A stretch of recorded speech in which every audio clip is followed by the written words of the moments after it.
Hello, my wonderful, beautiful friends, guys. Welcome back to r/MaliciousCompliance, where people on purpose follow orders to spite someone. And in today's episode, smug Karen bosses are getting absolutely destroyed, guys. And one OP tells the story about the time he starts a new job, obeys his new boss, and it was the worst mistake ever. Guys, I hope you enjoy the stories, don't shake your heads too hard, and as always, you can send or link your post to this email right here. Let's dive in.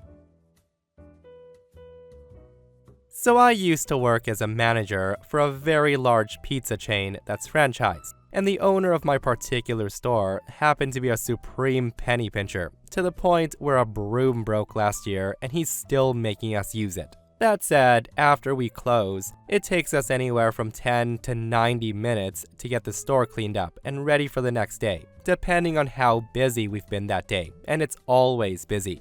Now, the owner is not happy with how long it takes us to do all this. It costs him too much, he says, and he's been complaining to me incessantly how we need to be done with our work and clocked out within 15 minutes of closing, something that's completely impossible 99% of the time. So one day, after hearing him complain for the millionth time how we take too long and how he could easily get it all done alone faster than my whole team, I decided, okay, we'll be out within 15 minutes from closing. This particular day, however, was Christmas Eve. This was one of our most chaotic days of the year, due to the combination of people who want pizza for the occasion, which is a ton, and lack of staff, due to most of them saying they can't work over Christmas. So as expected, we have an absolutely chaotic day, with everything running behind, all the while being understaffed and swamped in orders.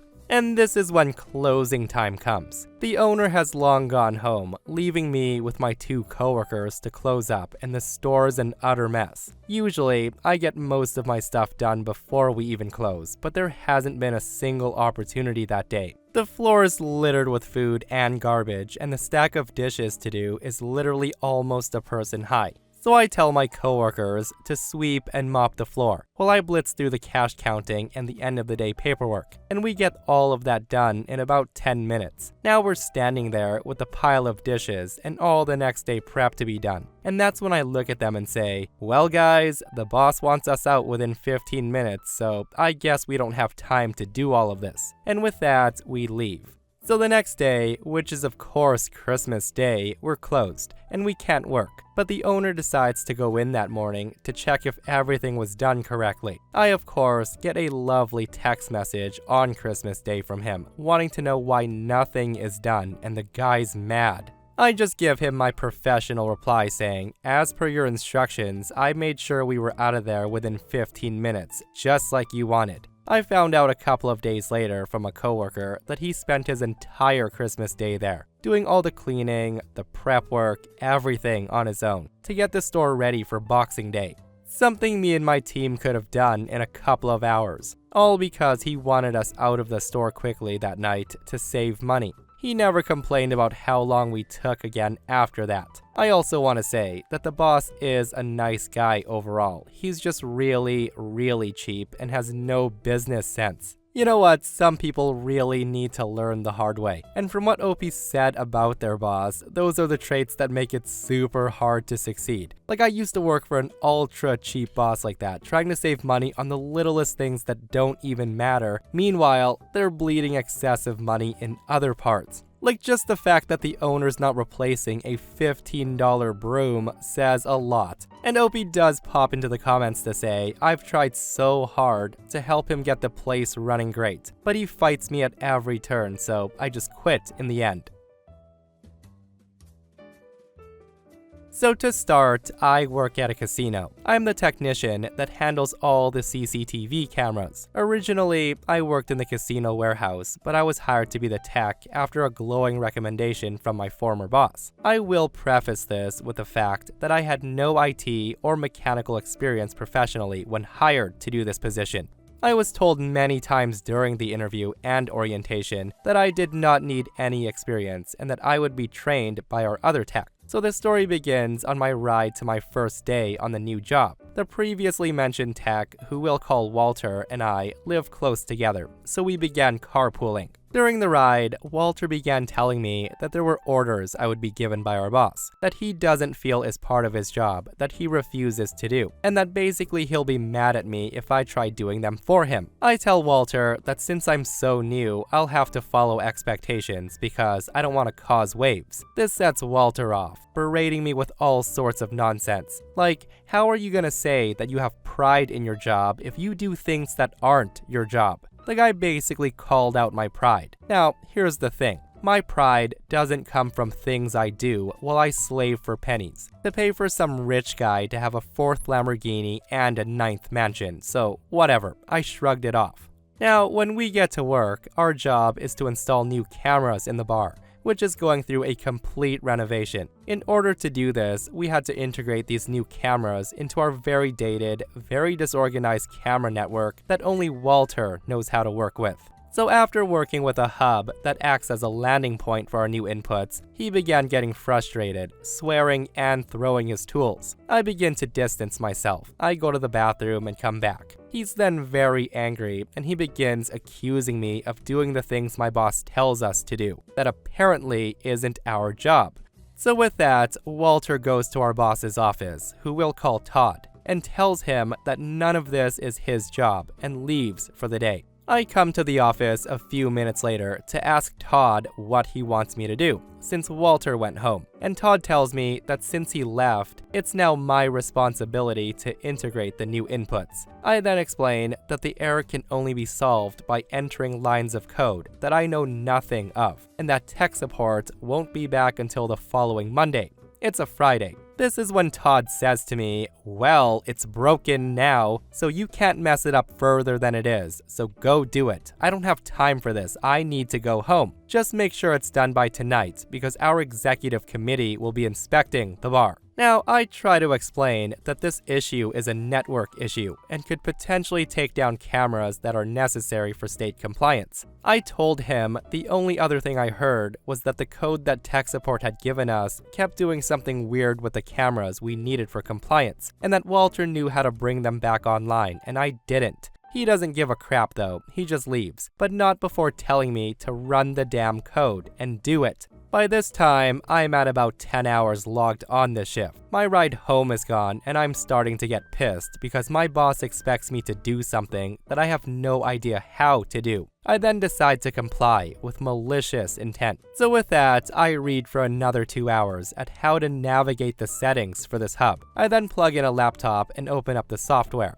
I was then able to figure out, through trial and error, how to enter commands. And before I enter the lines of code, I ask my boss via a phone call one more time if this is a good idea. He gets mad at me and he tells me to not call him at home unless it's an emergency, and then reiterates his prior command. So with that, I start entering the code, and suddenly, I see all of our cameras start dropping off one by one. This is when I start getting calls from the surveillance observers, wondering what's going on. I told them that I was following instructions that Todd gave me.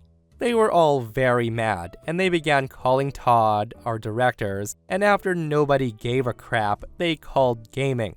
They issued the command to shut down the casino until the problem's resolved. Eventually, Todd stops doing whatever he's doing, and he comes back to work, just in time for the executive committee to show up. This is when Todd scolds me, and he says that I can be the one to face them since it was my mistake, which I was more than happy to do. The executive committee is in a conference room, along with 2 state gaming regulators and the actual CEO of the casino. They ask for Todd, and Todd sends me. So I go in the room, and everyone's demanding answers. Where's Todd? Why is this happening? Blah, blah, blah.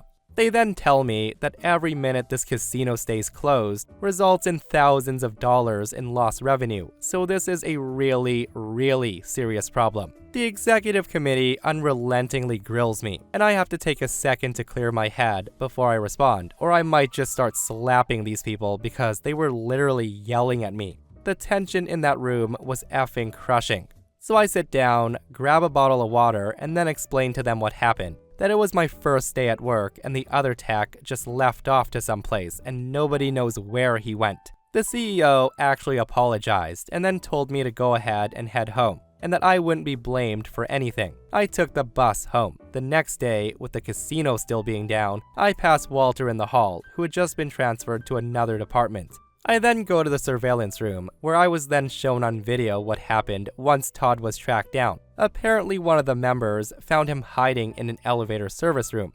I then got to watch him walk, shoulder slumped, into that conference room. I got to watch and hear them harshly calling him out. His poor decisions, his poor leadership, everything that was wrong with him. I got to listen to them tell Todd how unfair and what a poor decision it was to assign me to the task when he himself had the skills to complete it. This is when one of our directors then told him that he was no longer needed here. I then watched the footage of him pack his stuff and then have 2 security officers escort him off property. The feeling was effing great. After that, I worked with a flown-in tech specialist who was very helpful and actually showed me quite a bit while we solved the issue together.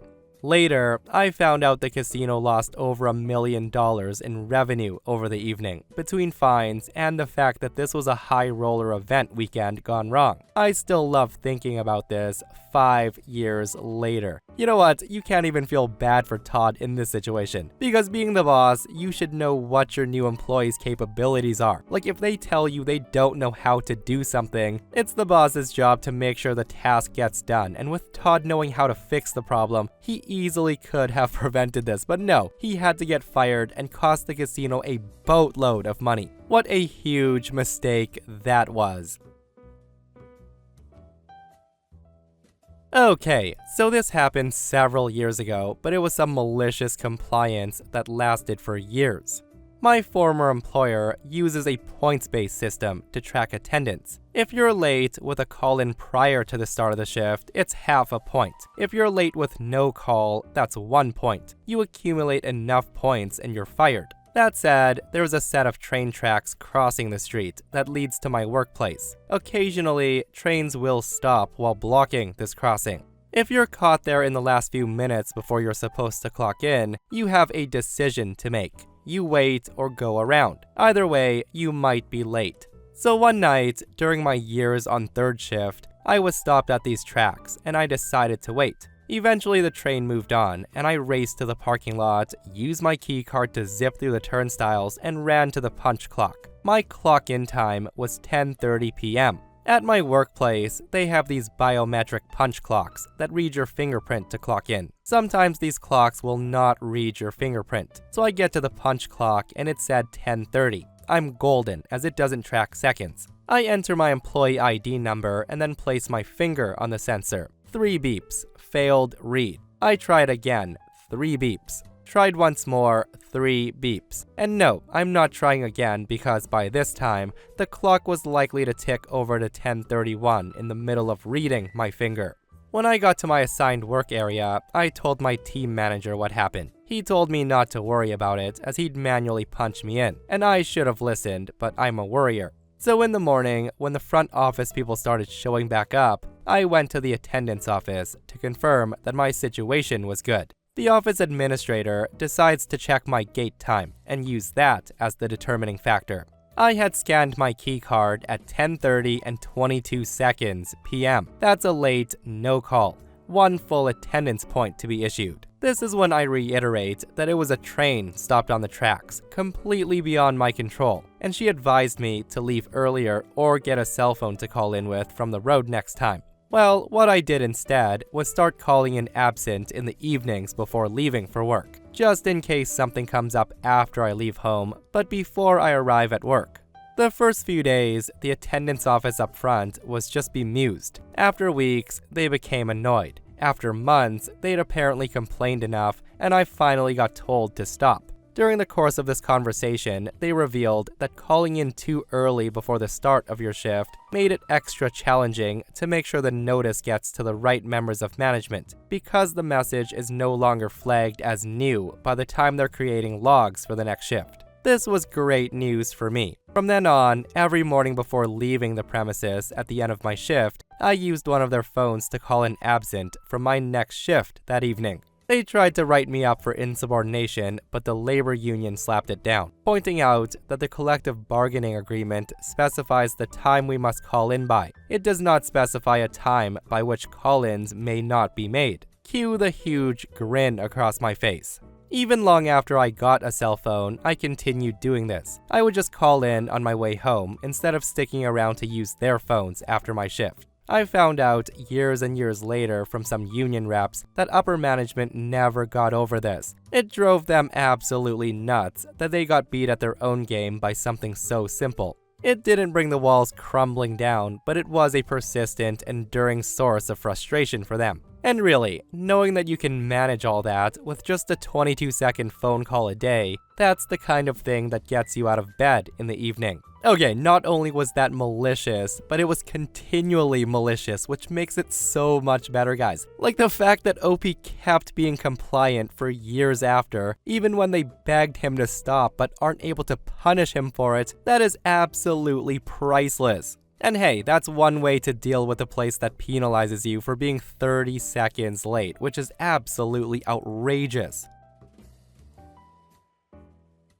So about 10 years ago, I, a 35-year-old male, became a certified nurse's aide, and I worked at an assisted living. In many of these types of buildings, corporate does not want the nursing home vibe, so they make their nurses and certified nurses' aides wear a business casual clothes. The place I was at required us to wear a collared shirt and khakis or black pants. Now, I'm a 6'3" male on the skinnier side, and I've been told that my legs are so long that I look like I'm walking on stilts. That being said, finding khakis is not easy, and I usually need to custom order them, which can be pricey. Also, I'd like to note that this building had hard carpet everywhere, and I would end up kneeling down to help tie shoes or do other things while helping out residents, and I end up blowing out the knees on my khakis often. On to the malicious compliance. One day, management says that we're allowed to wear appropriate yoga pants that were black or khaki color, with no reason given. This does nothing to help me in my holy khaki situation, and as I was making $12 an hour, custom ordered pants were very expensive to me. So I decide that I was gonna buy black and khaki scrub pants because they're cheaper and more durable.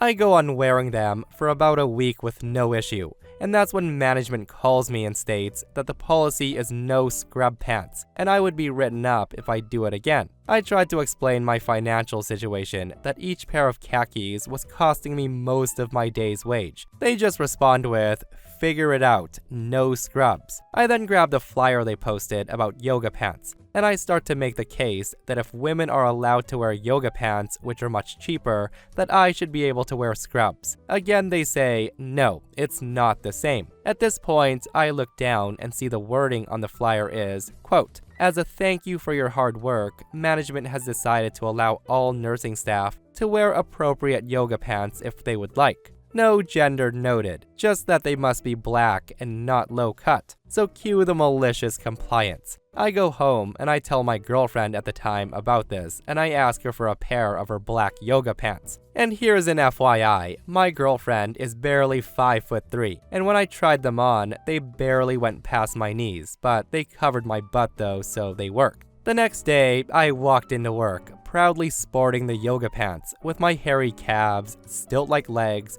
and the word juicy in black lettering on my butt. I made sure to tuck in my shirt so everyone could revel in my glorious bony ass. 1 hour into my shift, when management gets there, I instantly get called into the office with my boss and HR. This is when my boss yells at me and says, "What the hell are you doing? You are not wearing the correct uniform and we'll need to send you home now." This is when I grab the flyer and I point out that nowhere did they ever say that this was only for women to wear, and they also don't say anything about length on it. My boss says, "That's not the point. You know what we meant." This is when HR tells my boss, "Actually, that is the point. He's right. You did say nursing staff could wear these and they fit the criteria you put in place." My boss has a wicked scowl on her face, knowing she got beat, but then she pauses and laughs and says, "Okay, fine, wear your scrubs, just no more yoga pants. I've already heard the female residents talking about your butt more than I'd like, so go home and change." For a long time, I did get teased by a bunch of 85-year-old women, but at least I got to wear scrubs. Oh boy, some people really take their compliance to the next level, don't they? And you know what? Props to OP for doing that. Like, I can't see a lot of guys putting on their girlfriend's yoga pants, strutting into work to make a point. Especially not when they're 6'3" and wearing yoga pants made for a 5'4" person. Like, I'm just gonna tell you right now, guys, I can picture the hairy, twiggy legs poking out. And again, I commend OP for having the gall to show up to work like that. That said though, I really enjoyed that OP not only won, but the villain boss came around in the end. Perfect outcomes all around. So a few years ago, I worked for my college bookstore. It was great at first, but then idiot Karen started working there. The idiot was not prepared to manage the store. She hired 5 people to stock, cashier, work the floor, etc. instead of 2. She also blew through her entire payroll budget in less than 6 months. Someone came from the main office to help her learn the ropes, and she learned nothing. She even had me do her daily reports that I shouldn't have been allowed to do at all, and she never learned how to do them. She was just super lazy and bad at her job. The reason she blew through her payroll budget is she didn't want to be on the floor at all. Anyway, I asked her in March if I would be working or not, so I would have time to look for summer work, and she told me I would be working all summer. I had just moved out of my parents' house, so I really needed the money. So May rolls around, and she tells me she can't have me for a single day. I was mad and panicky, but I figured it out and moved on just fine. In August, I come back with a sprained toe. It was really visibly bad. My toe was entirely bruised. I asked her if I could work on the daily reports, which involved sitting. She then said that she needed me up front on the register. I asked her if I could sit on a stool, as standing hurt. She said it was unprofessional and I had to stand. And just a little note there, I didn't get sick pay at this job. But if someone called in sick, the company policy was to let them go for 1 day without questions. After that, you could start to ask what was up, maybe request a doctor's note. Malicious compliance number 1. I faked a cough and said, "I'm sorry, Karen, I'm way too sick to work. I think I'm just gonna go home." She then immediately starts to backtrack, and she said that I could sit on a stool if I needed to, but I decided it hurt too much to work.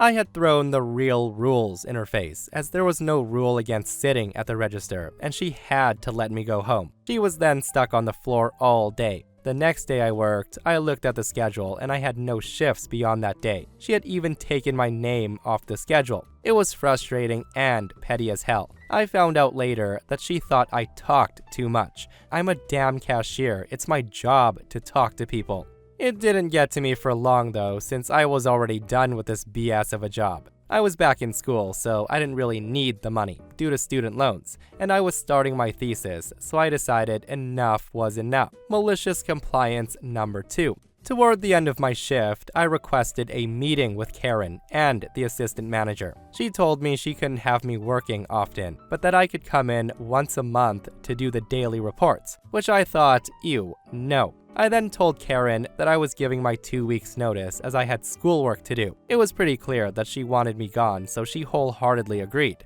However, as I got up to leave, she started to ask me when I could teach her how to do the daily reports. I told her I was sorry, but I wasn't scheduled to work the next 2 weeks. In fact, I wasn't scheduled at all. And here's the thing. You are not allowed to change an employee's schedule after they give you their 2 weeks. And knowing that, her face went white as a ghost as she realized she had screwed herself. She was stuck, and I walked out of there feeling free. Later, I found out from the assistant manager that the store had gone to crap without me. Apparently, Karen wasn't really friendly, nor was she good at customer service. People used to come in the store specifically to talk to me, and then they would buy something for wasting my time. Without me, sales went down. And then she starts letting people go, and sales kept going down. She didn't do the daily reports for so long that somebody from corporate had to come and do them for her. I found out in January, 5 months later, that the corporate office decided to close that location.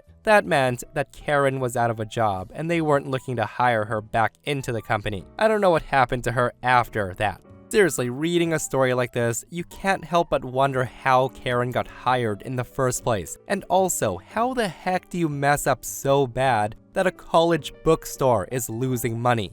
But yeah, what happened to Karen, I'm not surprised, and I bet she's back at some middle management position, doing absolutely nothing, messing up on a daily, and is ready for another promotion, because that's how it seems to work with horrible bosses, isn't it? And that, my friends, brings us to another end of our /malicious compliance. Guys, I hope you enjoyed today's stories. If you did, hit that thumbs up. And if you're not subscribed, consider subscribing so you don't miss these crazy stories. And if you missed yesterday's episode on the channel, it's in our /entitled people episode, where bad tenants are getting their lives destroyed. Guys, go check it out if you haven't, and myself and Stevie Boy will see you guys in the next one. We love you.